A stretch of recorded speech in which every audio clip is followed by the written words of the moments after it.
Prelims exam के लिए polity के इम्पोर्टेंट टॉपिक्स को हम डिस्कस करेंगे जो कि न्यूज़ के अंदर थे और हमारे एग्जाम के लिए इम्पोर्टेंट हैं।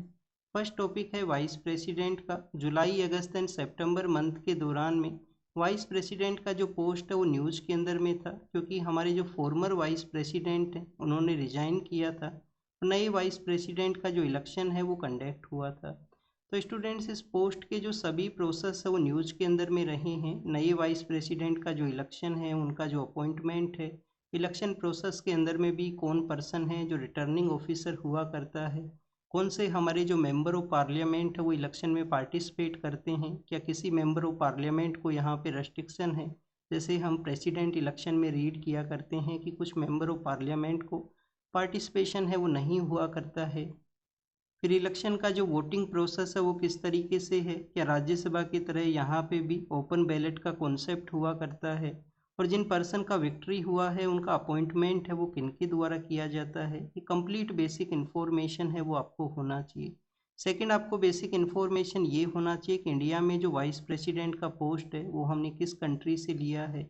अगर हमने यूएस से इस पोस्ट को लिया है तो यूएस के जो वाइस प्रेसिडेंट हैं और इंडियन वाइस प्रेसिडेंट हैं उनके बिटवीन में क्या डिफरेंस यहाँ पे एग्जिस्ट करता है। यूएस के वहाँ पे आप देखिए कि जो वाइस प्रेसिडेंट है, जब भी प्रेसिडेंट का पोस्ट वैकेंट होगा तो जो रिमेनिंग टाइम पीरियड है वो वाइस प्रेसिडेंट के द्वारा सर्व है वो किया जाता है। वहाँ पे जो वीपी हैं वो रिमेनिंग टाइम पीरियड को सर्व करते हैं प्रेसिडेंट को। और इसी इसी पॉइंट को आप देखिए कि न्यूज़ के अंदर में काफ़ी बार मेंशन किया गया था कि वहाँ पे प्रेसिडेंट के लिए जो लिमिटेशन है कि 2 टाइम्स ही कोई पर्सन है यूएस के अंदर में प्रेसिडेंट पोस्ट को सर्व कर सकता है। तो जो प्रेजेंट प्रेसिडेंट है नेक्स्ट टेन्योर के दौरान में उनके द्वारा वाइस प्रेसिडेंट के पोस्ट के लिए इलेक्शन है वो कंटेस्ट किया जाएगा। और इलेक्शन के कंटेस्ट के बाद में आप देखिए कि जो प्रेजेंट वीपी हैं वो प्रेसिडेंट के लिए वहाँ पे कंटेस्ट करेंगे। और ये बेसिकली पॉसिबिलिटीज़ बताई गई हैं वहाँ पे, इस जो टेन्योर को जो सर्व करने का जो पावर है उसी के रिगार्डिंग में पॉसिबिलिटीज़ बताई गई हैं। फिर प्रेसिडेंट रिजाइन करेंगे और वाइस प्रेसिडेंट वो रिमेनिंग टेन्योर को वहाँ पे सर्व करेंगे, तो इसके बारे में भी डिस्कशन था। तो ये पॉइंट भी आपको पता होना चाहिए। फिर हमारे जो नए वाइस प्रेसिडेंट इलेक्ट हुए वो तमिलनाडु का जो वेस्टर्न पार्ट है जो कि कर्नाटका और केरल के साथ में एरिया शेयर करता है, वहाँ पे एक रीजन है कोंगू नाडु, उस रीजन को बोला करते हैं। तो वहाँ उस रीजन से वो बिलोंग करते हैं। और ये कोंगू नाडु रीजन है, एक और वजह से न्यूज़ में था जब यूएस ने इंडियन प्रोडक्ट्स के ऊपर में टैरिफ लगाया था। तो हमारे यहाँ पे एक रीजन है त्रिपुर, जहाँ पे टेक्सटाइल इंडस्ट्री है वो लार्जर वे के अंदर में इस्टेब्लिश है। तो त्रिपुर जो है वो इसी कोंगू रीजन का पार्ट आया करता है जहाँ पे वो टेक्सटाइल का प्रोडक्शन होता है, और उसी सेक्टर को लार्जर वे के अंदर में इम्पैक्ट हुआ था।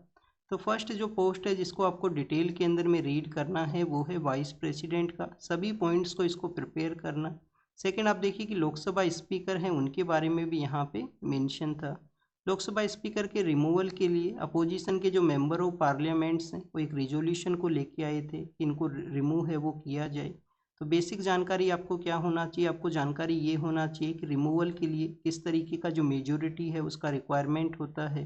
क्या जो सिंपल मेजोरिटी है प्रेजेंट एंड वोटिंग का वो यहाँ पे हुआ करता है, क्या क्या स्टूडेंट्स यहाँ पे इफेक्टिव मेजोरिटी है वो रहेगा रिमूवल के लिए। और काफ़ी बार आप देखिए कि जो अपोजिशन के जो एमपीज हैं वो एक एलिगेशंस भी लगाते हैं स्पीकर के अगेंस्ट में कि उनके द्वारा अपोजिशन के एमपीज हैं उनको सस्पेंड कर दिया जाता है। तो लोकसभा स्पीकर का ये जो पावर्स हैं, जो लोकसभा के रूल्स के थ्रू कंडक्ट के जो बिजनेस को कंडक्ट करने के जो वहाँ पे रूल्स हैं जिसके थ्रू मिला करता है कि हाउस के अंदर में जो डेकोरम है उसको मेंटेन करने का इनका रेस्पॉन्सिबिलिटी है। हिस्ट्री के पर्सपेक्टिव से भी जो लोकसभा स्पीकर हैं वो इस वजह से न्यूज़ के अंदर में थे कि जो ब्रिटिश एरा के समय में सेंट्रल लेजिस्लेटिव जो काउंसिल हुआ करती थी, तो सेंट्रल लेजिस्लेटिव काउंसिल के जो हमारे फर्स्ट इंडियन पर्सन जो स्पीकर बने थे जिनका नाम है विट्ठल भाई पटेल साहब।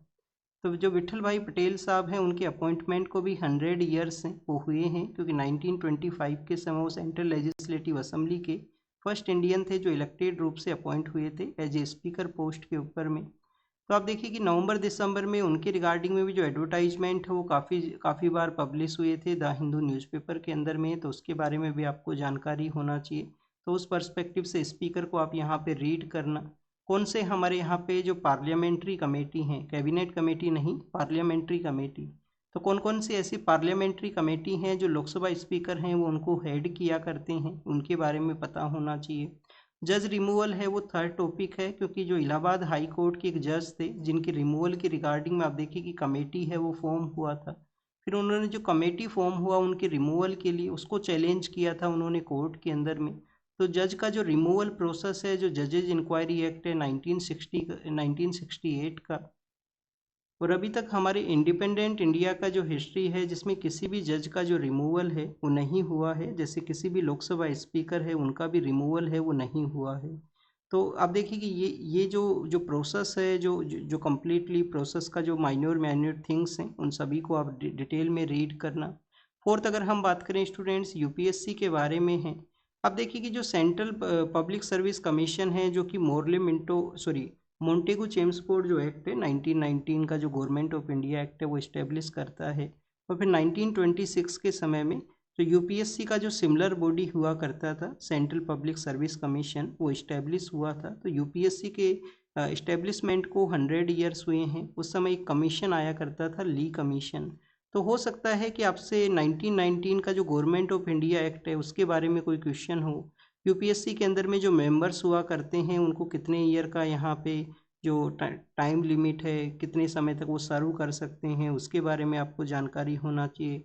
क्या इसके मेंबर्स का जो संख्या है वो कॉन्स्टिट्यूशन के अंदर में बताया गया है या प्रेसिडेंट के ऊपर में उनको आप देखिए कि रखा गया है कि प्रेसिडेंट डिसाइड करेंगे कितने मेंबर्स होंगे। तो ये कंप्लीट इन्फॉर्मेशन है वो यूपीएससी के बारे में आप यहाँ पे रीड करना। यूपीएससी के अंदर में ये जो उसका हिस्ट्री है, हिस्ट्री कैसे ये इस्टेब्लिशमेंट में आया, इंडिपेंडेंट इंडिया में फर्स्ट चेयरमैन कौन होते थे, उससे भी क्वेश्चन है वो हो सकता है, कोई चांसेज हो। नेक्स्ट अगर हम बात करें जो इम्पोर्टेंट टॉपिक है वो है SIR, election commission, chief election commissioner, और जो राइट टू वोट का आपका यहाँ पे स्टेटस है, क्योंकि इसके बारे में काफ़ी सारे एडवर्टाइजमेंट हैं वो आए हैं, एडवर्टाइजमेंट नहीं, आर्टिकल्स काफ़ी सारे पब्लिश हुए हैं। एसआईआर जो कि बिहार की वजह से न्यूज़ में आया और बाद में काफ़ी सारे स्टेट्स में इसको कंडक्ट किया गया।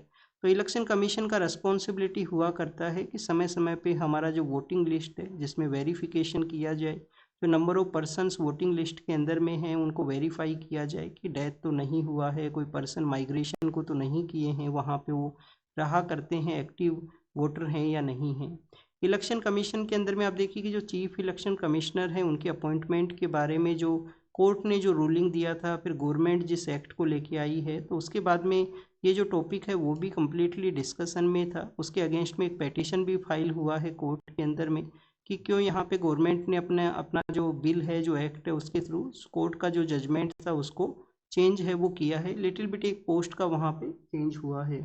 और जो जो आप देखिए कि जिस केस के थ्रू जो जजमेंट डिलीवर हुआ था, जिनको कि हम अनूप बरनवाल केस के नाम से जानते हैं, उसी अनूप बरनवाल केस के अंदर में राइट टू वोट का जो पावर है उसके भी स्टेटस को यहाँ पे चेंज किया गया कोर्ट के द्वारा, जो कि 2016-17 में राजबाला केस के थ्रू आप देखिए कि उसको एज ए कॉन्स्टिट्यूशनल राइट बता दिया गया था।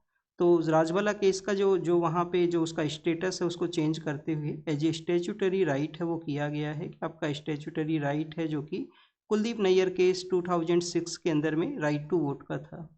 इमरजेंसी, स्पेशली जो हमारा इंटरनल इमरजेंसी जिसको हम बोला करते हैं, जो 1975 के समय में इम्पोज हुआ था, उसके आप देखिए कि यहाँ पे 50 ईयर्स हैं वो कंप्लीट हुए हैं, 75 ईयर्स हैं वो नहीं हैं, 50 ईयर्स कंप्लीट हुए हैं जो 1975 के समय इम्पोज किया गया था। तो इमरजेंसी के बारे में भी आपको जो जानकारी है वो होना चाहिए कि कौन से ग्राउंड्स हैं जिसके ऊपर में उसको इम्पोज किया जा सकता है।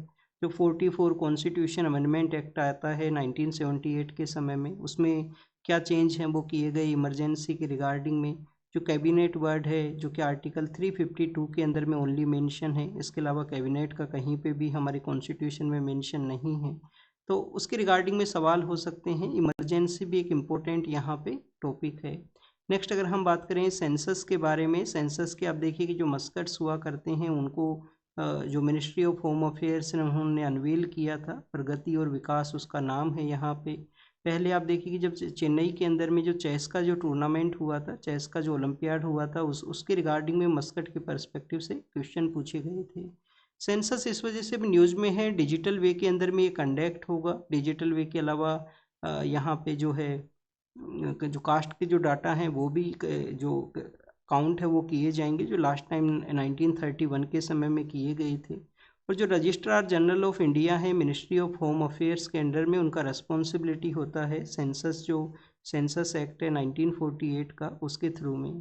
डिलिमिटेशन कमीशन जो कि सेंसस एक्सरसाइज के बाद में कंडक्ट होगा, जो कि इम्पोर्टेंट है हमारे यहाँ पे आने वाले समय में। जो number of member of parliaments हैं उनका सीट्स के लिए कॉन्स्टिट्यूएंसीज को जो रीएडजस्टमेंट है वो किया जाएगा इस डिलिमिटेशन एक्सरसाइज के बारे में। तो आर्टिकल 82 है, आर्टिकल 170 है जो इस कमीशन के बारे में हुआ करता है। इसका जो रिकमेंडेशंस हैं वो बाइंडिंग हुआ करती हैं।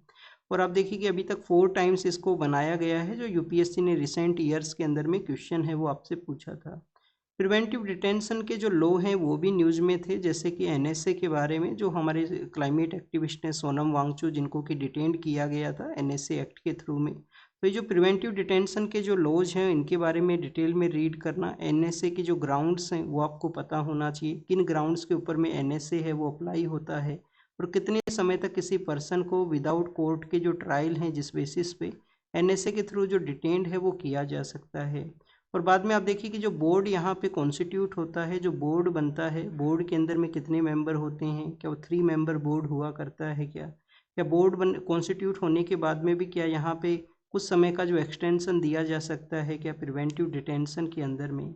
पॉलिटिकल पार्टीज में स्पेशली आप देखिए कि जो रजिस्टर्ड पॉलिटिकल पार्टी हैं बट अनरिकॉग्नाइज हैं, नेशनल पॉलिटिकल पार्टी के यहाँ पे क्या स्टेटस हुआ करते हैं, कितना नंबर ऑफ सीट्स उनको होना चाहिए। तो ये टॉपिक है जो पॉलिटिकल पार्टीज। और जो इलेक्शन प्रोसेस जो हमने यहाँ पे राइट टू वोट के बारे में देखा, ये कंटिन्यूस न्यूज़ में रहते हैं, क्योंकि हमारे यहाँ पे बार बार जो इलेक्शन है वो कंडक्ट होते हैं कहीं ना कहीं पे। तो इसको आप अच्छे से डिटेल के अंदर में रीड करना, पॉलिटिकल पार्टीज़ के जो पैरामीटर्स हैं जिसके बेसिस पे उनको स्टेटस दिया जाता है। एंटी डिफेक्शन लॉ के रिगार्डिंग में सुप्रीम कोर्ट का ऑब्जर्वेशन था कि यहाँ पे स्पीकर जो है टाइम बाउंड मैनर के अंदर में अपना एक डिसीजन दे। इसके अलावा जो 10th शेड्यूल है, 10th शेड्यूल से रिलेटेड और काफ़ी सारा जो डिस्कशन यही होता है, एक टाइम बाउंड मैनर का। एक आप देखिए कि एज ए ट्राइब्यूनल के रूप से जो सिट किया करते हैं एज ए स्पीकर, जब वो डिसीजंस को दिया करते हैं एंटी डिफेक्शन लॉ के अंदर में। तो इन सब टॉपिक्स के अलावा आपको जो रीड करना है वो रीड करना है सुप्रीम कोर्ट का जो जजमेंट्स हैं। सुप्रीम कोर्ट काफ़ी बार फंडामेंटल राइट्स के रिगार्डिंग में काफ़ी सारे जो जजमेंट है वो डिलीवर करता है कि आपको जो डिजिटल वे के अंदर में एक्सेस होना चाहिए। डिजिटल जो एक्सेस है वो क्या फंडामेंटल राइट का पार्ट है क्या, आर्टिकल 21 का वो पार्ट है। आपका जो क्लीन इन्वायरमेंट जो होना चाहिए, इन्वायरमेंट है जो क्लीन होना चाहिए। तो आप देखिए कि रंजीत सिंह केस में जो ऑब्जर्व किया था आर्टिकल 21 का ही पार्ट के रूप से। तो ऐसे आपसे क्वेश्चन हो जाएंगे, digital access in clean environment या किसी अदर पैरामीटर जो आपका राइट टू वोट है, इनमें से जो आर्टिकल 21 का पार्ट है वो कौन है। तो आपका जो राइट टू वोट है वो आप देखिए कि आर्टिकल 19 के अंदर में आप उसको काउंट करोगे, freedom of speech and expression के रूप से, क्योंकि एक्सप्रेशन का पावर वो आपको देता है। आप अपना जो वोटिंग पावर है जिसके थ्रू जो नंबर ऑफ पर्सन है उनको चूज करोगे किसी एक को। तो ये जो सुप्रीम कोर्ट के जो जजमेंट्स हैं एफआर्स के रिगार्डिंग में या किसी अदर जो आर्टिकल्स के बारे में, उनको भी रीड कर लेना। ये कुछ इंपॉर्टेंट पैरामीटर्स हैं जिनको तो आपको डिटेल के अंदर में प्रिपेयर है वो करना चाहिए। तो आप देखिए कि ये पॉलिटी के बारे में थे। जो अदर सब्जेक्ट्स के रहेंगे जैसे आर्ट एंड कल्चर, आईआर के जो टॉपिक्स हैं उन सभी को हम डिस्कस करेंगे। तो thank you students, thank you very much.